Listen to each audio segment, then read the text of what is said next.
ಇವತ್ತು ತುಂಬ ಸುಲಭವಾಗಿ ಜೋಳದ ಹಿಟ್ಟಿನ ದಪಾಟಿ ಯಾವ ರೀತಿ ಮಾಡೋದಂತ ತೋರಿಸ್ತಿದ್ದೀನಿ. ತುಂಬಾ ರುಚಿಯಾಗಿರುತ್ತೆ, ತುಂಬ ಸಾಫ್ಟಾಗಿ ಮೃದುವಾಗಿ ಬರುತ್ತೆ.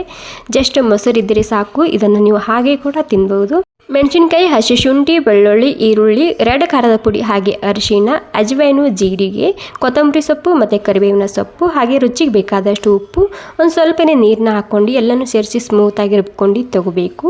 ನಂತರ 1 ಕಪ್ ಗೋಧಿ ಹಿಟ್ಟು, 1/4 ಕಪ್ ಕಡಲೆ ಹಿಟ್ಟು, 1/4 ಕಪ್ ಅಕ್ಕಿ ಹಿಟ್ಟು ಹಾಕ್ಕೊಂಡಿನಿ. ಇವಾಗ ಮಾಡಿದಂತಹ ಈ ಪೇಸ್ಟ್ನ ಹಾಕ್ಕೊಂಡು ಹಿಟ್ಟನ್ನ ನಾದ್ಕೋಬೇಕು. ಅದ್ರ ಜೊತೆಗೆ ಇಲ್ಲಿ ಬಿಸಿನೀರು ಕೂಡ ಹಾಕೋಬೇಕು. ಬಿಸಿನೀರು ಹಾಕೋದ್ರಿಂದ ರೊಟ್ಟಿ ಹರಿಯೋದಿಲ್ಲ, ಜಿಗಿ ಬರುತ್ತೆ, ಸಾಫ್ಟ್ ಕೂಡ ಬರುತ್ತೆ.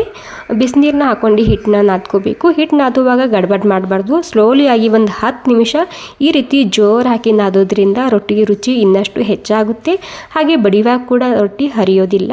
ಇವಾಗ ಹಿಟ್ಟು ನಾದ್ಕೊಂಡಾಗಿದೆ. ನಾದಿದ ಮೇಲೆ ಏನಿಲ್ಲ, ನಾರ್ಮಲ್ ಆಗಿ ಚಪಾತಿ ರೊಟ್ಟಿ ಮಾಡ್ಕೊತೀವಲ್ಲ ಅದೇ ರೀತಿ ಮಾಡ್ಕೊತಿದ್ದೀನಿ. ಎಷ್ಟು ಸರಿಯಾಗಿ ಹಿಟ್ಟು ನಾದ್ಕೊತಿರಲ್ಲ ಅಷ್ಟೇ ಸಾಫ್ಟಾಗಿ ಮೃದುವಾಗಿ ಮಾಡ್ಕೋಬೋದು ರೊಟ್ಟಿ. ಇಲ್ಲಿ ನಾನು ಬಿಳಿ ಎಲ್ಲ ಹಚ್ಕೊಂಡಿನಿ, ಹಾಗೆ ಈ ರೀತಿ ಕೈಲಿಂದ ತಡ್ತಿದ್ದೀನಿ. ನೀವು ಬೇಕಾದರೆ ಇದನ್ನು ಬೆಳ್ಳಣಿಗೆಯಿಂದ ಲಟ್ಟಿಸ್ ಕೂಡ ತೊಗೋಬೋದು, ಬಟ್ ಈ ರೀತಿ ತಟ್ಟಿದರೆ ರುಚಿ ಹೆಚ್ಚು. ಇವಾಗ ಏನಿಲ್ಲ, ಹೈ ಫ್ಲೇಮ್ದಲ್ಲಿ ಎರಡೂ ಕಡೆಗೆ ಇದನ್ನು ಬೇಯಿಸ್ಕೊಂಡು ತೊಗೋಬೇಕು. ಒಂದು ಸೈಡ್ನಲ್ಲಿ ನೀರನ್ನ ಹಚ್ತಿದ್ದೀನಿ.